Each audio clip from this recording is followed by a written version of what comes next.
કવિતા સાંભળવી છે? હાજી. હું આવું ત્યારે તમને કવિતા સંભળાવું, ખબર છે? હાજી. હું પણ તમારી જેમ ભણતો નાનો હતો ત્યારે પેલી કવિતા આવતી, રીંછ એકલું ફરવા ચાલ્યું, હાથમાં લીધી સોટી, સામે રાણા સિંહ મળ્યા રે, આફત આવી મોટી. પછી પેલા ભમરા કરડે છે, ખબર છે? કોઈ સિંહ હતું ત્યાં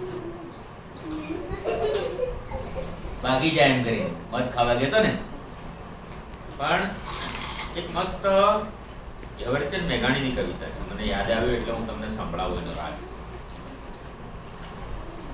કે અંબર ગાજે રે મેઘડંબર ગાજે, એ અંબર ગાજે રે મેઘડંબર ગાજે, અષાઢી સાંજના અંબર ગાજે, અષાઢી સાંજના અંબર ગાજે, અંબર ગાજે રે મેઘડંબર ગાજે, માતેલા મોરલા ના ટૌકા બોલે, માતેલા ટૌકા, માતેલા મોરલા ના ટૌકા બોલે, એ જી ટૌકા બોલે ને ધીરી ઢેલડ ડોલે, એ ટૌકા બોલે ને ધીરી ઢેલડ ડોલે, ગરવા ગોવાળિયા ના પાવા વાગે, ગરવા ગોવાળિયા ના પાવા વાગે. ઝવેરચંદ મેઘાણીએ શું કહે છે કે ઘણા ગોવાળ કરવા જતા હોય ને, ઘણા ડુંગરે જતા હોય, ગાયું ચરાવવા, ભેંસું ચરાવવા, બકરી ચરાવવા, ત્યાં જે માલધારી સમાજ છે ઘણા બધા લોકો પાસે પાવો હોય, વાંસળી. મોટો હોય ને પાવો કહેવાય, નાની હોય ને વાંસળી કહેવાય. તો પાવો લઈને જતા હોય તો એ ગાયું ચરાવતા ચરાવતા પાવો વગાડતા હોય મીઠું મીઠું, હે ને, બહુ એનો મીઠો સૂર લાવતા હોય. એટલે ઝવેરચંદ મેઘાણીએ કવિતામાં લખ્યું કે ગરવા ગોવાળિયા ના પાવા વાગે, એજી પાવા વાગે ને સુતી ગોપીયું જાગે. ગોપીઓ એટલે કૃષ્ણ ભગવાનનો જે સમય થઈ ગયો, કૃષ્ણકાળ થઈ ગયો, એની અંદર ગોપીની વાત આવે. એટલે ઘણી બહેનો દીકરીઓ સૂતી હોય આવા ડુંગરે, મસ્ત મજાના ડુંગર ને પેલી ટેકરી ઉપર ચડી પેલો પાવો વગાડતો પોઈ પોઈ પોઈ પોઈ, હે. એટલે પેલી ગામમાં પેલી ગોપીઓ અથવા બહેનો દીકરીઓ સાંભળે એટલે જાગી જાય, મારું બેટું કોણ વગાડે છે આ. પછી આગળ કવિ શું લખે છે? વીરાની વાડીઓમાં અમૃત રેલે, વીરાની વાડીઓમાં અમૃત રેલે, એ જી અમૃત રેલે બાબી ઝરમર ઝીલે, અમૃત રેલે બાબી ઝરમર ઝીલે.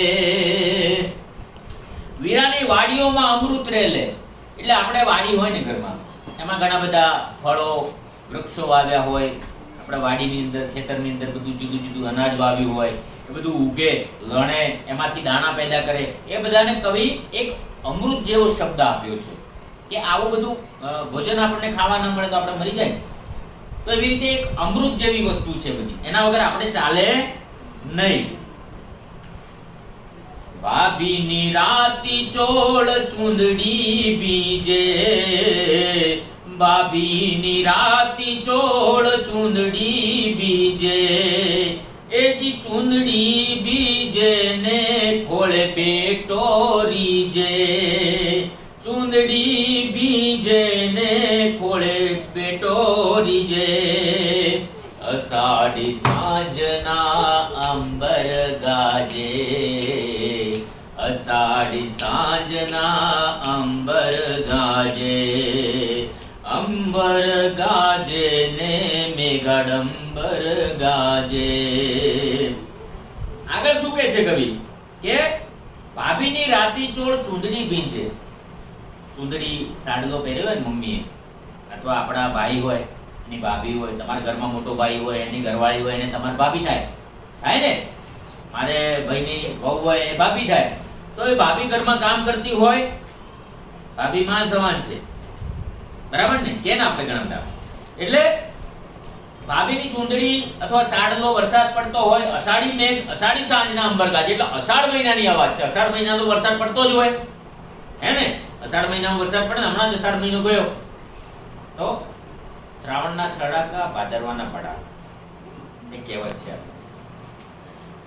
તો અષાઢ મહિનાની અંદર ભાભી કામ કરતી હોય, ઘરમાં, ઘરની બહાર કામ કરતી હોય, ખેતરમાં કામ કરતી હોય, એટલે એનો હાડલો ભીંજી જાય. પછી ભાભી એ ભીંજેલા કપડામાં ખેતરમાંથી વાડીએથી કામ કરીને ઘરે આવે એટલે નાનું છોકરું ટાબરિયું હૂતું હોય ઘોડિયામાં, તો એને પાછું લઈ લે. એટલે પેલું પગળેલું લાગે ને ખોળામાં, એટલે પેલું છોકરું પછી રડવા લાગે, હે ને? એ વાત કવિ અહીંયા કરે છે. શું કહે છે આગળ?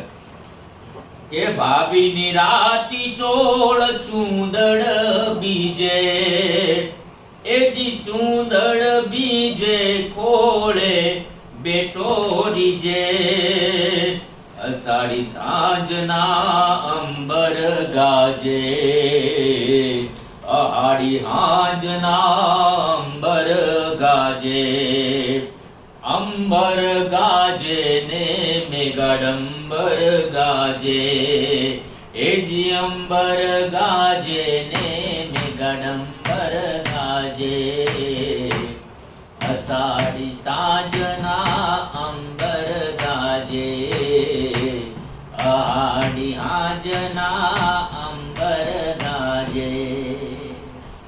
મજા આવી? સરસ.